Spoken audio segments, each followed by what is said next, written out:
What's going on, y'all? Johnson Logic coming with another video. Like I said, I was going to record another one today. Gonna try this freehand thing for a little bit. You know, still out here doing backing practice. I actually have cones out here, so I actually set up cones for my student. Walked him through it exactly. You know, we're ignoring the lines on the ground. We're just focused on getting the truck and trailer in those spaces. So, you know, if you're a trainer or, you know, see somebody that's struggling while they're backing, it's good to come out and help them, number one. And two, if you have a student, like, not necessarily saying my student needs help backing, but, you know, no one's perfect at backing. So we come out here and, or if you can find the time, come out here and do some backing practice. But that's not what this video is about. This video is about my 6-month review on leasing.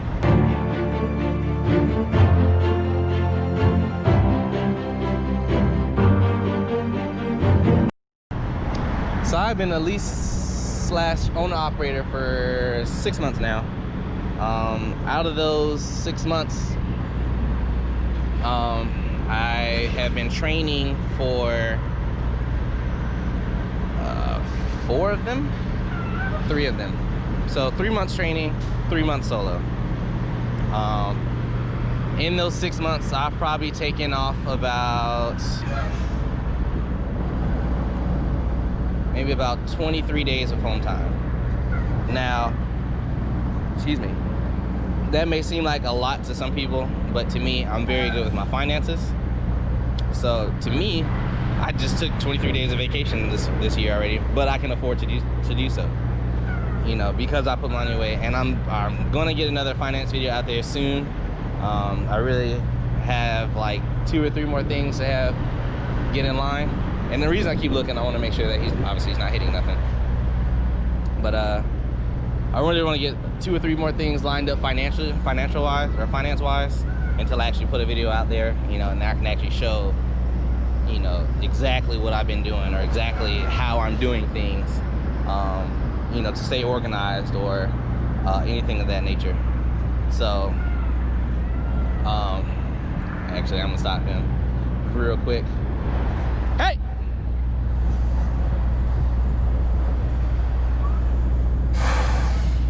So, in those 6 months, you know, and I'm sure it's gonna be completely circumstantial for a lot of different people, but I feel like I'm successful because I'm still doing it.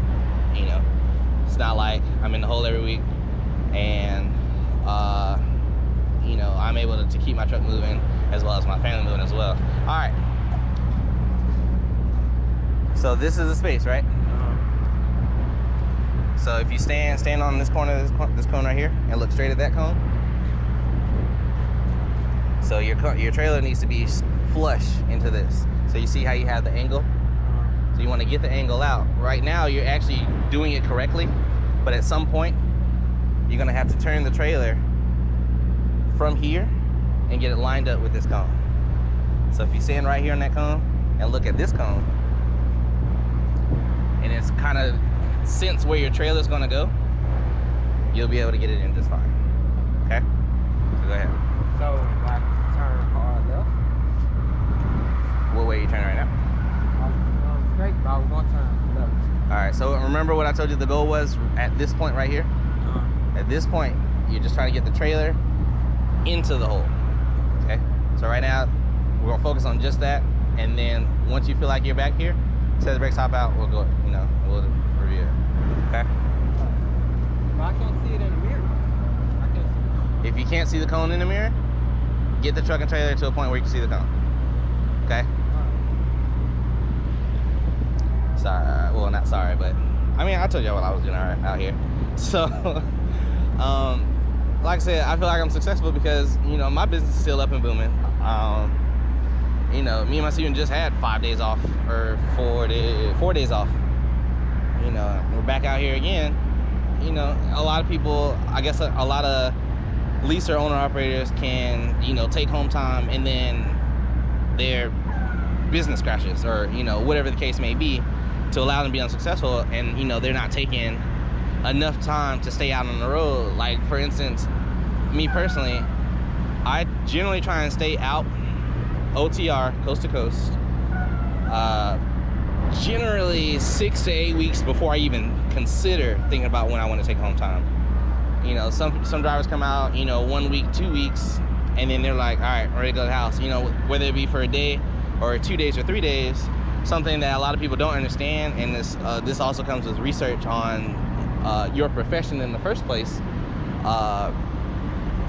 is trucks. It doesn't matter if you're a company driver or owner operator, lease operator, whatever the case may be. If you have a truck and trailer and you're pulling freight, everyone should know that there's something called freight lanes. So if you're out, just like for me instance, my freight lane that I profit the most in is something I'm not gonna mention on video because I don't want you guys in my lanes. But I know if I'm out 6 to 8 weeks, I have that relationship with my fleet manager, like, hey, I like running this region, run me coast to coast. You know, when I'm training, that's fine. Or if I'm solo or doing super solo, that's fine. But if I'm solo or super soloing a PSD or something like that, I would like to stay in this region. And I'm in that region 6 to 8 weeks, and I profit a lot being off that because that's my freight lanes. So when you go on home, I know when I go on home time, that actually takes me out of my freight lane. And the only, like, freight lanes are always going to be there, but it's not so cut and dry as to, oh, I can, you know, get off home time from Georgia. What's up? You got it? Yeah, these need to be in the straight line. So this is your straight line. So you see how your trailer is pointing to the right, right? So your trailer's pointing to the right, turn to the. So now your goal is to get the truck and trailer straight in the straight line with these cones, okay? Okay. So, like I said, with the freight lanes, it's not so cut and dry. So I have my certain region that I run. When I go home, I actually come out of my region because my home state is Georgia. So I come out of my freight lane to go to Georgia. I know, you know, there's some freight that comes out of Georgia or, you know, South Carolina or Alabama. There's some freights that I can pick up out of home time. It's not really an issue of me getting out of home time. It's really just being in a freight lane that I know is not good for my business. So I already know when I take home time, I already have enough money saved up in my mind for all of my bills that I have coming up, which is not much. I already have enough, because when I come off of home time, however long I decide to take off, like I think the longest time I've taken off so far was 11, 12 days. But I know that when I come off that home time, that first week, there's a great chance I'm not gonna be profitable. But I say that to say, well, one is because I generate what's called being in the hole. But I know coming off of home time, I know that first week isn't gonna be profitable. Even if I did decide to have what we have at Prime called an emergency fund, I decide to opt out of it. So I know every time that I go home, I know for a fact when I come back from home time, I'm gonna be in the hole. So I have to work my business to where I'm going to have to get out of the hole first, and then stop. Set the brakes, get out. Look at that cone. So I know when I come off of home time, I'm gonna be in the hole for a minute. So I know it's gonna take me a couple of loads to get out. And then even because I have my certain region, I want you to go look at that other cone on the other side. Even though I have my certain region that I like to run, I know that it's gonna take me quite a couple loads, if not a few loads, to get out of Georgia or out of the Georgia region to get back to my region so I can run, you know, get back into my freight market. It's just, see how close you are? All right. You know what, try and fix it. Before I coach you on it, try and fix it first. And then I'll stop you. I know it's gonna take me a minute to get back into the region that I know is profitable for my business, which is, you know, I'm still not gonna tell you guys. I might tell you guys in another video.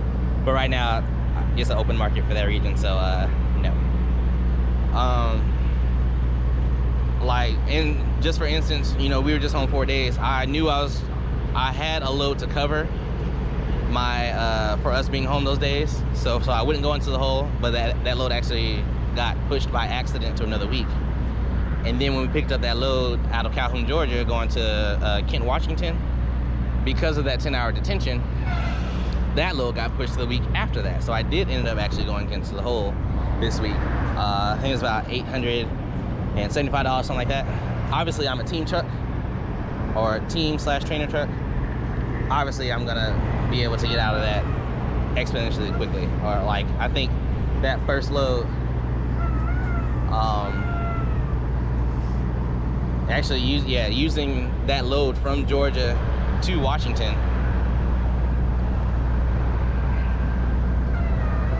got me out of that hole. So it's all, like I say, it's really all about the freight market. But as far as my review on leasing, I'm extremely happy that I went lease.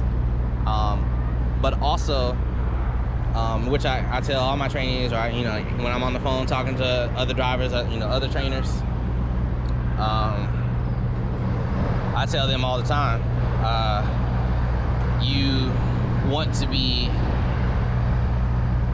if you want to be successful, you're going to be as successful as what you put into the business. So, set back up. So you want to be as successful as you want to be. As much work as you put into your business is how successful you're going to be. And really the same goes for company drivers. If you know that you want to make a certain amount of money, and getting paid cents per mile, then you want to have a goal to, make sure you get that many miles in a pay week.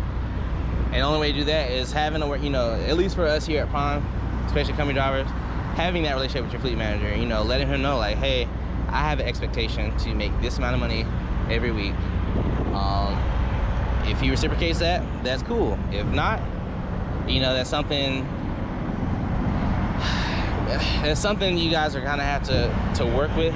Like, at least us here at Prime, it's not just as simple as, if I'm a company driver and I say, hey, I wanna make $1,000 every single week, and that one week that you make, $830, and you're like, this is crap, I want a new fleet manager. Like, it's not that simple. You actually have to have a history of not being, given those miles or given that revenue from that fleet manager before you can actually have a meeting with our operations manager and actually get that meeting with your fleet manager and operations manager together, showing that fleet manager is not giving you the proper profits that you're looking for.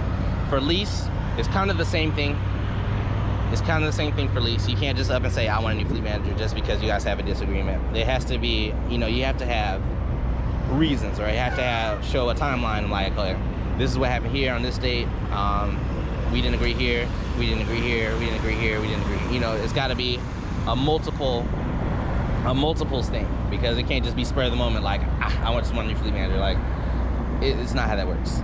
Now for you guys, you guys owner operators on load boards, or you're talking with brokers, picking your own freight, obviously none of that applies to you. But, like I said, me being a lease operator, I know, and here's a small hint. A lot of lease operators fail because they're always looking at how much that load is paying cents per mile. It's great to have that as a guide, but don't always look at cents per mile. You want to look at how much that or whatever company you're at. Personally, me here at Prime, or us here at Prime, we get 72% of the revenue of the load. Now, if I look at the estimated revenue for a load and I look at how many miles, I determine from the amount of miles, if I'm solo or if I'm teaming, I determine how long I'm going to actually be on that load. So let's say that a load is paying, off the top of my head, let's say the load is paying $2,000, and the amount of miles is, let's say, about 850 miles. Okay, I know 850 miles is going to take me a day and some change. Actually, let's change that. I know, let's say, the load's paying 2,000 miles. Let's say that the actual load itself is 1,100 miles. So right just under $2 a mile, so like $1.87, something like that. I'm not, I'm sure. I'll grab a calculator and fix it or figure it out later. But instead of looking at cents per mile, like, oh, it's paying, you know, if the cents per mile was worse, like if the load was paying, you know, our guarantee is $1.01. So if the load was paying, or $1.01 average, not $1.01 every load, it has to be an average. A lot of people don't know that either. But if it's showing, you know, if the load's paying like $1.13, you get a lot of people saying, oh, I'm not pulling that. I'm not pulling that load. I'm not pulling that load. But what I do is I look at the estimated revenue, like, okay, if I see that the load's paying $2,000, and let's just say I'm solo and I gotta do 1,100 miles, I know that it's gonna take me 2 drive shifts to get to where I'm going. So if I average, for sake of argument, let's do Prime's average. So we do our average trip speed at 55 miles an hour for our trip planning. So if I do that, I know it's gonna take me just about 2 full drive shifts to cover 1,100 miles. So, and that does not include a 10-hour break. So I know at least 10 hours for driving. I never go to 11, I always run fully off recaps. I do 10 hours driving, 10-hour rest break, 10 hours for the remainder of that trip, and I know I'm gonna be there. So that's 30 hours for $2,000. I know that's gonna take me 2 full days, so that breaks down to $1,000 a day. That's profitable for me, but not for the rate. We'll go back into this video another time because it's already at 16 minutes. So I'm gonna catch you on the next one. Peace.